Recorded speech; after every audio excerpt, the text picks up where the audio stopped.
নমস্কার বন্ধুরা, welcome to সম্পাস kitchen. বাড়িতে থাকা মুড়ি দিয়ে এত সুন্দর স্ন্যাক্স রেসিপি তৈরি করা যায়, ভিডিওটা না দেখলে বিশ্বাসই হবে না। আজকে রেসিপিটা দেখুন, মুড়ি দিয়ে স্ন্যাক্স রেসিপি তৈরি করব, জাস্ট সময় লাগবে 10 মিনিট। তাহলে চলুন শুরু করি। সবার প্রথমে আমি একটা বোল নিয়ে নিয়েছি ছোট সাইজের, এর মধ্যে নিয়ে নেব বেসন। 4 টেবিল স্পুন বেসন আমি নিয়ে নিচ্ছি। ভর্তি ভর্তি করে 4 টেবিল স্পুন বেসন আমি নিয়ে নিলাম। এর সঙ্গে দিয়ে দেব চালের গুঁড়ো 2 টেবিল স্পুন। এর মধ্যে দিয়ে দিচ্ছি 1 টিস্পুন নুন, হাফ টিস্পুন লঙ্কার গুঁড়ো আর হাফ টিস্পুন হলুদ গুঁড়ো।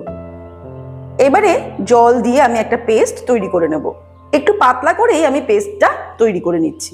প্রায় 1 কাপ মতন জল দিয়েছি, পেস্টটা তৈরি করে নিচ্ছি। খেয়াল রাখতে হবে এর মধ্যে যাতে কোনো লাম্পস না থাকে, একদম সম্পূর্ণ মিহি করে আমি পেস্ট তৈরি করে নেব। বেসনের এই ব্যাটারটা তৈরি করে নিয়ে আমরা চলে যাব পরের স্টেপে। এবারে একটা বড় সাইজের মিক্সিং বোল নিয়ে নিয়েছি, এর মধ্যে নিয়ে নেব সিদ্ধ করে রাখা আলু। আলুটাকে আমি পাতলা পাতলা করে স্লাইস করে কেটে সিদ্ধ করে নিয়েছি। দিয়ে দিচ্ছি 1 মুঠো ক্যাপসিকাম কুচি, কাঁচা লঙ্কা কুচি দিয়ে দেব 2-3টে, ঝালটা নিজেদের স্বাদ অনুসারে দিতে হবে। একটা মাঝারি সাইজের পেঁয়াজ কুচিয়ে নিয়েছি, সেটা দিয়ে দিলাম। দিয়ে দিচ্ছি 1 মুঠো ধনেপাতা কুচি।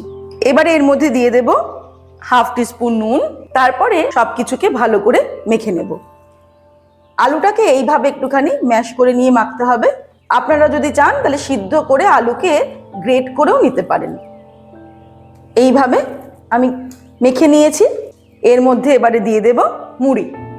1 বাটি মুড়ি দিয়ে দিলাম, আর একই সঙ্গে এই বেসনের গোলাটাও অ্যাড করে দেব। তবে এটাকে আমরা অল্প অল্প করে অ্যাড করব, প্রয়োজন মতো নিয়ে নিতে হবে। এরমভাবে মেখে নিয়ে তারপরে আমরা চপ বা কাটলেট যেটাই বলি না কেন, সেগুলোকে তৈরি করে নেব। এরম গোল গোল সাইজের শেপ করে তৈরি করে নিতে হবে। এবারে একটা কড়াইতে ভালো মতো তেল গরম করে নিয়েছি। তেলটা যেই ভালো গরম হয়ে যাবে, ফ্লেমটাকে মিডিয়ামে করে আমরা এই মুড়ির চপ বা কাটলেটগুলোকে ভেজে নেব। ভালো করে এগুলোকে আমরা ভেজে নেব। আমরা চাইলে এটাকে অল্প তেলে শ্যালো ফ্রাইও করতে পারি, আবার এইরকম ডিপ ফ্রাইও করতে পারি। মিনিট খানেক হয়ে গেলে এইভাবে এটাকে উল্টে দেব, আবারও মিনিট খানেক হয়ে গেলে উল্টে দেব। এইভাবে উল্টে পাল্টে আমাদের এই মুড়ির চপ বা কাটলেটগুলোকে খুব ভালো মতো ভেজে নিতে হবে। আমাদের মুড়ির চপ বা মুড়ির কাটলেট যেটাই বলি না কেন, ভাজা কিন্তু কমপ্লিট। এবার এগুলোকে আমরা তুলে নেব। তারপর সঙ্গে সঙ্গে গরম গরম সার্ভ করতে হবে। ব্যাস তৈরি হয়ে গেল চটজলদি স্ন্যাক্স রেসিপি মুড়ির চপ।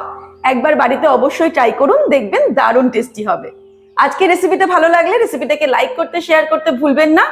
তাহলে আজকে এখানেই শেষ করছি। আগামী ভিডিওতে আবার দেখা হবে। নমস্কার।